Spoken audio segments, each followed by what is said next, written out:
श्री राम जो है वो खाली सनातन धर्म के लोगों के नहीं है, हमारे भी पूर्वज हैं, हम श्री राम के वंशज हैं। आखिर सऊदी अरब के लोग पाकिस्तानियों को अपना गुलाम क्यों समझते हैं? आखिर क्या वजह है कि अरब देश वाले पाकिस्तान, हिंदुस्तान और बांग्लादेशी मुस्लिमों को मिस्किन बोलते हैं?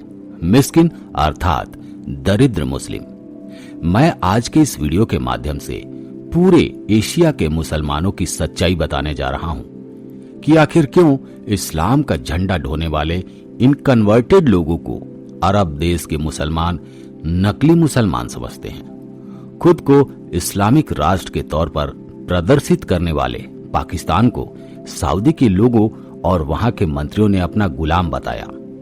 उनके मुताबिक यहाँ के मुसलमान दोयम दर्जे के मुस्लिम हैं।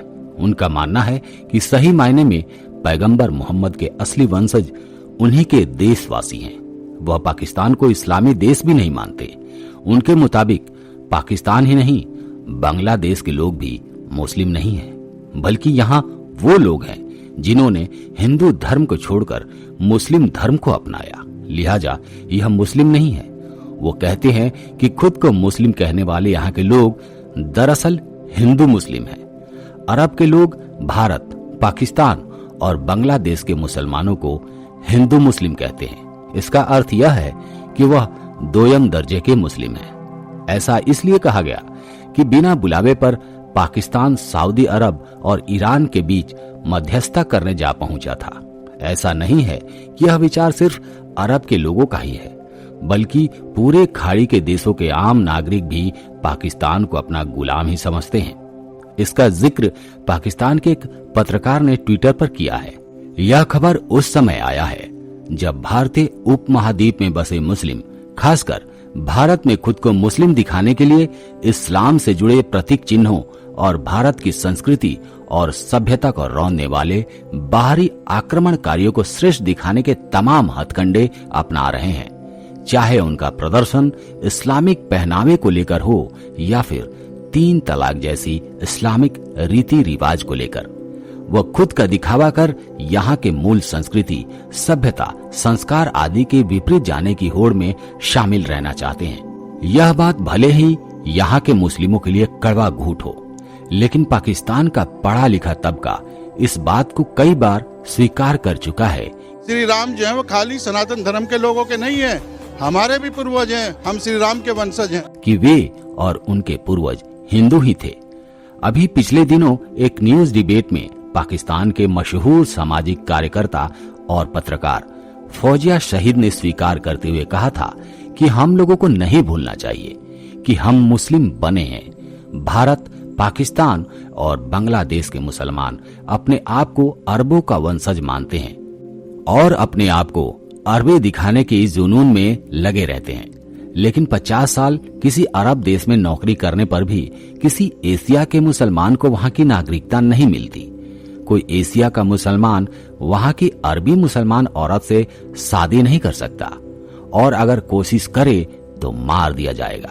इस बात को कौन नहीं जानता कि आज से लगभग 1200 वर्ष पहले मुस्लिमों ने संगठित होकर आर्यवर्त पर हमला करना शुरू किया था, और इन 1200 वर्षों में उन्होंने भले ही सफलता ना पाई हो, परंतु वे आर्यवर्त पर काफी हद तक चोट करने में सफल हुए थे। उन्होंने भारतवर्ष के उन भागों का लगभग पूरी तरह से इस्लामीकरण कर दिया जो पश्चिम में पड़ते थे, और अफगानिस्तान और पाकिस्तान नामक 2 देश बनाने में सफल भी हो गए। हालांकि ये सफलता विश्व के अन्य हिस्सों में मिली सफलता से काफी कम है, क्योंकि इस्लामिक आक्रमणकारी विश्व में जहां जहां गए वहां वहां की सभ्यताओं को पूर्णतः नष्ट करके एक बर्बर सभ्यता को वहां थोप दी।